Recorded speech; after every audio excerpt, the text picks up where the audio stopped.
Assalomu alaykum, hurmatli abituriyentlar. Bugun siz bilan birgalikda reaksiya tezligiga haroratning ta'siri bo'limi bo'yicha bir necha xil masalalarni ko'rib o'tamiz va biz masalalarni yechimlarini boshlashdan oldin reaksiya tezligiga haroratning ta'siri qanday qonuniyat bo'yicha ko'rish mumkin va uni qanday tushunish mumkin deb o'shalar asosida biz bir necha xil ya'ni Van Gogh qoidasini to'liq tushuntirib o'tamiz va Van Gogh qoidasi, ya'ni Van Gogh tenglamasi qanday tushunish mumkin osonroq. Demak, Van Gogh deb yozib olamiz va Van Gogh aytishi bo'yicha, ya'ni o'sha aytilgan qonun bo'yicha aytadiki, reaksiya deydi, siz deydi, haroratni deydi 10 gradus, ya'ni har 10 gradusda reaksiyaning tezligi 2 marta yoki 4 marta, o'rtacha hisobda 3 marta o'zgaradi deb bir qoida aytib o'tadi va shu asosda bir tenglama mavjud. O'sha tenglamani, ya'ni formulani mana bu yerga biz ifodalab qo'yamiz. VT2. VT2 bu tek haroratdagi tezligi va teng bo'ladi VT1 ko'paygan gammaning darajasida T2 minus T1 taqsim 10. Va ushbu formula asosida biz bir necha xil masalalarni, toifadagi masalalarni ko'rib o'tishimiz mumkin.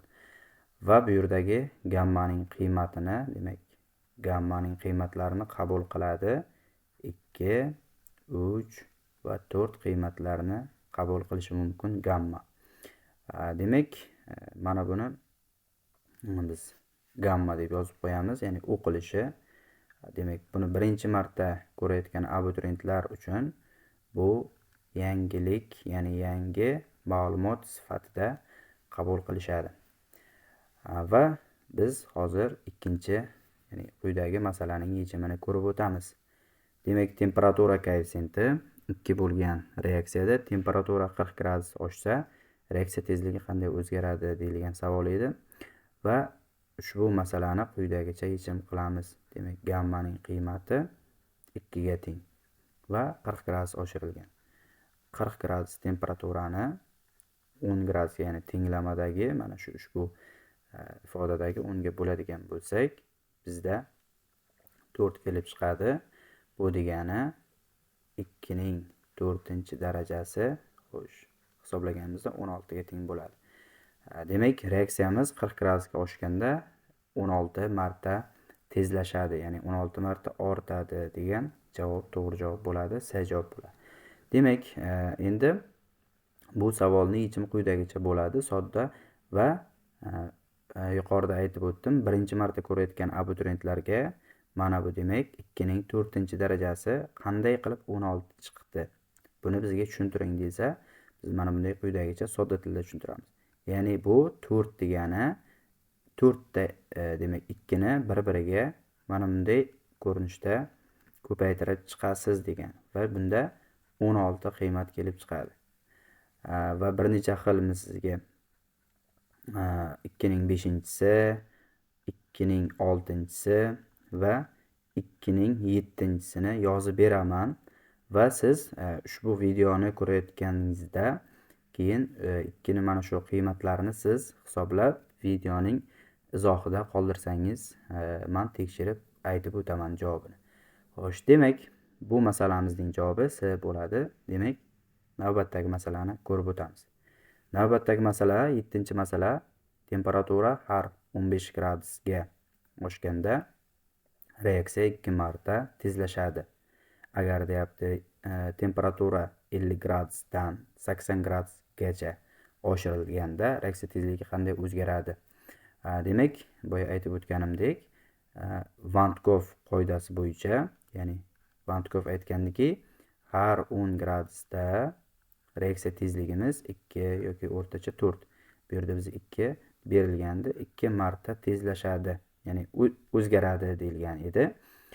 Lekin bizda mana bu yerda 15 gradusda deb aytilgan. Shuning uchun biz 15 gradus, ya'ni boyagi formulada T2 minus T1 taqsim 10 deb yozmaymiz. Endi esa biz bu yerga 15 deb yozishimiz kerak bo'ladi. Shunda mana shu masalaning yechimini aniqlab olamiz. 10 gradusni emas, biz hozir 15 gradusni hisoblaymiz. Ana endi bizda tek haroratimiz 80 gradus. Shundan ayirishimiz kerak bo'ladi. 50 gradusni va bo'lamiz 10 ga emas, endi 15 ga. Bo'lganimizda 30 ni 15 ga bo'lsak 2 kelib chiqadi. Bu degani gammaning darajasi 2 degani. Xo'sh, gamma bizda qiymati mana bu yerga yozib qo'yamiz. Gammaning qiymati 2 mana. Oshganda reaksiya 2 marta tezlashadi deyilgan. Gamma 2 degani. Demak, 2 ning ikkinchi darajasi 4. Demak, siz 50 gradusdan 80 gradusga oshirganingizda reaksiya 4 marta tezlashadi. Ya'ni 4 marta ortadi desak bo'ladi. Demak, 4 marta ortadi deb yozib qo'ydik mana. Xo'p, demak, javoblarda A javobda mana shu 4 marta ortadi degan javob mavjud ekan.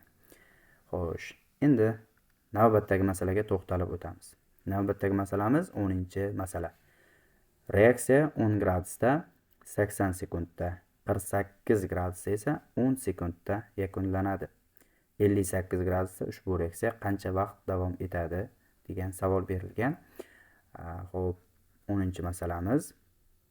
Endi esa bu yerda biz reaksiyani nechadir marta tezlashganligini topish uchun mana bunday ifoda yozamiz. Ya'ni 80 ni, xo'sh, 80 sekundni 10 sekundga bo'ladigan bo'lsak, 8 kelib chiqadi. Demak, 8 marta ortgan deb yozib qo'yik. 8 marta ortgan. Demak, 8 marta ortgan va bu 8 marta ortish qanday hisoblash mumkin? Ya'ni bizda tek harorat 48 va T1 harorati esa 18. 48 gradusni ayiramiz 18 gradus. Shunda 10 ga bo'ladigan bo'lsak, bunda kelib chiqadi. 48 dan 18 ayirsak 30, 30 dan 10 ga bo'lsak 3. 3 kelib chiqdi. Va 8 marta ortish quyidagicha hisoblangan. Ya'ni gammaning qiymati x, uning 3-darajasi 8 ga teng. Demak, x ni 3 marta ko'paytirganingizda 8 chiqadi. Demak, x ning qiymati 2. Bu degani gammaning qiymati 2 degan ma'noni anglatadi. Endi esa biz 58 gradusda necha sekund davom etishini topishimiz uchun 58 gradusdan ayiramiz 18 gradusni. Siz 48 ni qo'yib olsangiz ham bo'ladi. Men 18 ni qo'ydim. Bu yerda 10 ga bo'ladigan bo'lsak, 58 dan 18 ayirsak 40, 10 ga bo'lsak 4 kelib chiqadi. Demak, 2 ning 4-si 16. Demak, siz 58 gradusgacha oshirganingizda reaksiyamiz 16 marta tezlashadi. Demak, 16 marta tezlashgan bo'lsa, 16 marta kam vaqt ketadi. Demak, 80 sekundni 16 ga bo'lsak, 5 kelib chiqadi. Demak, 5 sekundda amalga oshadi 58 gradusda. Demak, to'g'ri javob B javob bo'ladi. Xo'p, ana endi navbatdagi masalaga to'xtalib o'tamiz. Reaksiya -20 gradusda 32 sekundda tugaydi. Ya'ni +20 gradusda esa deyapti, necha sekund oldin tugaydi deyilgan savol ekan. Xo'sh, bu masalani men quyidagicha soddaroq tilda tushuntiraman. Demak, soddaroq tilda qanday bo'ladi? Demak, bu yerda gammaning qiymati 2 yozib olamiz. Qarang, demak, gammaning qiymati 2 deb yozib olishimiz kerak. Bu degani har 10 gradusga haroratni o'zgartirganingizda 2 marta tezligi ham 2 marta o'zgaradi degan ma'no. Xo'sh, vaqt ham xuddi shunga 2 marta o'zgaradi. Vaqtga bog'liq. Ana endi -20 gradusda reaksiyamiz 32 sekundda amalga oshadigan bo'lsa, demak 32 sekundda amalga oshadigan bo'lsa, haroratni -10 gradusgacha ko'taraman. Bunda -10 gradusgacha ko'targanimda, demak, harorat ko'tarilyapti. Demak, reaksiyamizda 2 marta tezlashadi. Chunki 10 gradusga o'zgartiryapman. Shunda reaksiyamiz 10 gradusga, ya'ni 2 marta o'zgaradi. Bu degani harorat ko'tarilganligi hisobidan vaqt kamroq ketadi, ya'ni 2 marta. Demak 16 sekund vaqt ketadi. Xo'p, ana endi buni men 0 gradusgacha ko'taradigan bo'lsam, yana 2 marta kamroq vaqt ketadi, 8 sekund vaqt sarflanadi. Ana endi men plus 10 gradusga ko'taradigan bo'lsam, 10 gradusgacha ko'tarsam, bunda yana 4 sekund vaqt ketadi. Plus 20 gradus Selsigacha ko'taradigan bo'lsam, 2 sekund vaqt sarflanadi. Demak, bizga plus 20 gradusda 2 sekundda amalga oshyapti, minus 20 gradusda 32 sekundda amalga oshyapti. Demak, 32 sekunddan ayiradigan bo'lsam 2 sekundni, bu yerda 30 sekund kelib chiqadi. Demak, 30 sekund oldin yakunlanar ekan reaksiyamiz. Demak, bu yerda to'g'ri javob D javob bo'ladi. Xo'p, navbatdagi masalani ko'rib o'tamiz. Demak, navbatdagi masala 18-masala ekan. Temperatura koeffitsiyenti 2 bo'lgan reaksiya boshlang'ich temperaturada 6 minutda tugaydi. Boshlang'ich, ya'ni reaksiya temperaturasi 60 gradusgacha oshirilganda 1 minut 30 sekundda tugasa, boshlang'ich temperaturani aniqlang. Demak, biz hozir reaksiyani 60 gradusgacha oshirilganda necha marta tezlashganligini topishimiz uchun vaqtlar farqiga e'tibor berishimiz kerak. Vaqtlar farqi quyidagicha ifodalanadi, ya'ni quyidagicha hisoblash mumkin.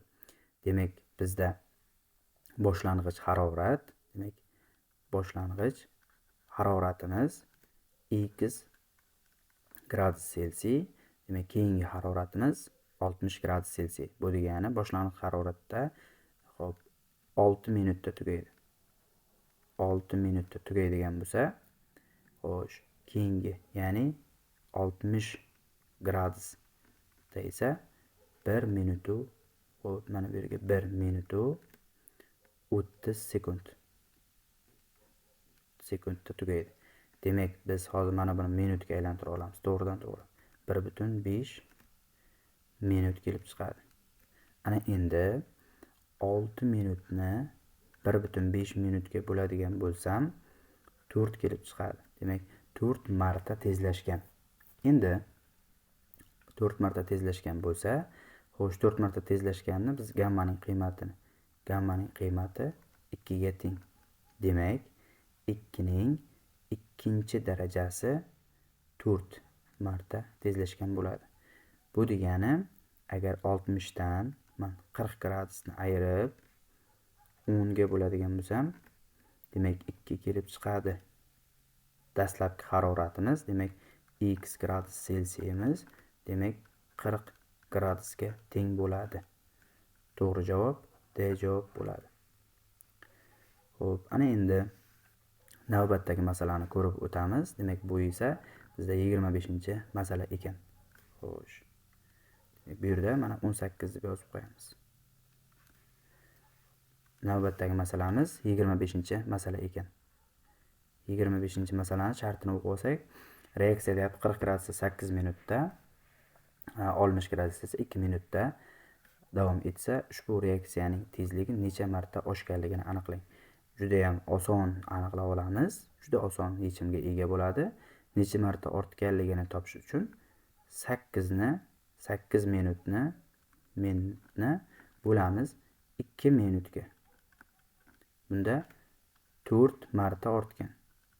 4 marta ortgan deb topib olamiz. Demak, to'g'ri javob C javob bo'ladi. Ya'ni juda ham sodda yechim bo'ldi. Xo'sh, ana endi 29-masalani yechimini ko'rib o'tamiz. Bu ham xuddi shunday masalalar toifasiga kiradi. Men soddaroq, ya'ni yaxshiroq tushunishingiz uchun bir necha xil masalalar bilan ko'rib o'tyapman. 60 gradusda 64 sekundda, 70 gradusda 32 sekund davom etadigan reaksiya qanday temperaturada 1 sekund davom etadi? Buni aniqlashimiz uchun vaqtlar farqiga e'tibor beramiz. 64 ni 32 ga bo'lsak 2 chiqadi. Agar 70 gradusgacha ko'tarsam 2 marta ortar ekan. Demak, 70 gradusdan gammani aniqlab olish uchun 60 gradusni ayirib 10 ga bo'ladigan bo'lsam, demak, bu yerda 1 chiqadi. Demak, 1 qiymat kelib chiqdi. Xo'sh, bu degani x sonning birinchi darajasi 2 ga teng. Juda ham oson. X ning qiymati demak 2 bo'ladi degani. Gamma demak, gammaning qiymati 2 ga teng. Xo'sh, demak, 60 xo'sh, 1 sekundda tugashi uchun 64 sekundda tugasa, xo'sh, shuni 64 marta kamaytirsam 1 sekundda tugaydi. 1 sekundda tugaydi. Bu degan 64 marta men reaksiyani tezlashtirishim kerak. Demak, 2 ning x-inchi darajasi 64 ga teng bo'lishi uchun x ning qiymati 6 bo'ladi degani. Demak, 6 bo'lishi uchun xo'sh, qandaydir haroratdan x gradus Selsidan ayiradigan bo'lsam, 60 gradusni va 10 ga bo'lsam 6 kelib chiqishi kerak. Demak, bu yerda x ning qiymatini topadigan bo'lsak, x ning qiymati 120 gradus kelib chiqadi. Demak, to'g'ri javob bizda 120 gradus bo'ladi. B javob to'g'ri javob. Xo'sh, 37-masalaga to'xtalib o'tamiz. Demak, 37-masala. Xo'p, shartiga o'qib ko'ramiz. Reaksiya deyapti 20 gradusda 4,5 minutda tugaydi. Reaksiyani 30 sekundda tugatish uchun temperaturani necha gradusga ko'tarish kerak deyilgan ekan. Demak, biz bu yerda minutni sekundga aylantiramiz. Xo'sh, bu yerda sekund berilganligi uchun, demak, 4,5 ni ko'paytiramiz 60 ga. Shunda kelib chiqadi bu yerda 270 sekund kelib chiqadi. Endi reaksiyamiz necha marta tezlashganini topishimiz uchun 270 ni bo'lib olamiz 30 ga. Nollar qisqartirsak, bu yerda 27 ni 3 ga bo'lsak 9 kelib chiqadi. Demak, 9 marta xo'sh, demak, tezlashgan, ortgan deymiz. 9 marta ortgan deb hisoblaymiz. Xo'sh, ana endi necha gradusga ko'tarish kerak deyilgan ekan. Bu degani gammaning qiymati 3 ga teng. Demak, 3 ning x-inchi darajasi 9. Demak, x ni topadigan bo'lsak 2. Xo'sh, ana endi buni shunchaki bu yerdagi 10 ga ko'paytirib qo'yamiz. 2 ni ko'paytiramiz 10 gradusga, chunki har 10 gradus deyilganligi uchun ko'paytirsak 20 gradus kelib chiqadi. Demak, reaksiyani 20 gradusga ko'tarishimiz kerak, ya'ni haroratini. Xo'sh, demak, navbatdagi masalaga to'xtalib o'tamiz. Navbatdagi masalamiz demak 46-masala. Boshlang'ich temperaturada reaksiya 2430 sekundda. Demak, 2430 sekundda tugaydi. Shu reaksiyani deyapti 80 gradusgacha oshirilganda 30 sekundda tugaydi. Boshlang'ich temperaturani aniqlang. Xo'sh, demak, aniqlashimiz uchun vaqtlar farqiga e'tibor berishimiz kerak. Demak, 30 ga bo'ladigan bo'lsak 81 kelib chiqadi. Demak, 81 marta ortgan deymiz. Demak, 81 marta ortgan bo'lsa, xo'sh, gammaning qiymati 3 ga teng. Demak, 3 ning x-inchi darajasi 81. Demak, x topadigan bo'lsak, bu yerda 4 kelib chiqadi. Ya'ni 3 ni demak 4 marta ko'paytirsangiz, demak 81 beradi. Xo'sh, endi Vantkov tenglamasi bo'yicha T2 minus T1 taqsim 10 formula bor edi. Shu yerdan siz 80 gradusdan ayirsangiz, x gradusni bo'lsangiz 10 ga 4 chiqadi. Demak, x imiz chiqish kerak bu yerda 40 gradus Selsiy. Demak, dastlabki haroratimiz bizda bo'lgan ekan 40 gradus Selsiy. Demak, navbatdagi masalaga to'xtalib o'tamiz. 49-masala. Demak, birinchi reaksiya uchun gamma 4 ga, ikkinchi reaksiya uchun gamma 2 ga teng. Reaksiya tezliklari 50 gradusda 1 ga 2 nisbatda bo'lsa, 30 gradusda qanday nisbatda? Demak, birinchi reaksiya uchun gammaning qiymati teng deymiz 4 ga. Ikkinchi reaksiya uchun gammaning qiymati, mana bu yerga ikkinchi reaksiya uchun gammaning qiymati 2 ga teng. Va deyapti 50 gradus Selsiyda tezliklari nisbati 1 ga 2 nisbat deyilgan. Xo'sh, ana endi 30 gradusda qanday nisbatda bo'lishini topish uchun formuladagi T2 minus T1 taqsim 10 formaga qo'yamiz. 50 gradusdan ayiramiz. 30 gradusni taqsim 10 ga bo'lsak 2 kelib chiqadi. Demak, xo'sh, birinchi reaksiyamizni nechidir marta ustlashtirishimiz kerak. Bu degani birinchi reaksiyamizni 4 ning ikkinchi martasi, ya'ni 16 marta kamaytiramiz. Kamayadi. Ikkinchi reaksiyamiz esa 2 ning 4-chi martasida kamayadi. Yo'q, 2 ning ikkinchi martasida, 2 ning ikkinchi martasida kamayadi, ya'ni 4 marta kamayadi. 4 marta kamayadi yozib qo'yamiz. Xo'sh, ana endi bu degani 1 ni siz 16 ga bo'lasiz. 1 ni 16 ga bo'lasiz. Keyin esa 2 ni bo'lasiz. Xo'sh, 4 ga. Bu yerda demak 1 ni 16 ga bo'lamiz. Xo'sh, 2 ni 16 ga ko'paytiramiz. 4 ni esa 1 ga ko'paytiramiz. Xo'sh, ko'paytiradigan bo'lsak 4 ni 1 ga ko'paytirsak 4. Xo'sh, ko'paytirsak 4. Demak 16 ni 2 ga ko'paytirganimizda 32. Demak 4 taqsim 32 degani bu 1 taqsim 8 deganga to'g'ri keladi. Demak 1 taqsim 8 deganga to'g'ri keladi. Bu degani reaksiyamiz 1 ga 8 nisbatda bo'ladi degani. To'g'ri javob A javob bo'ladi.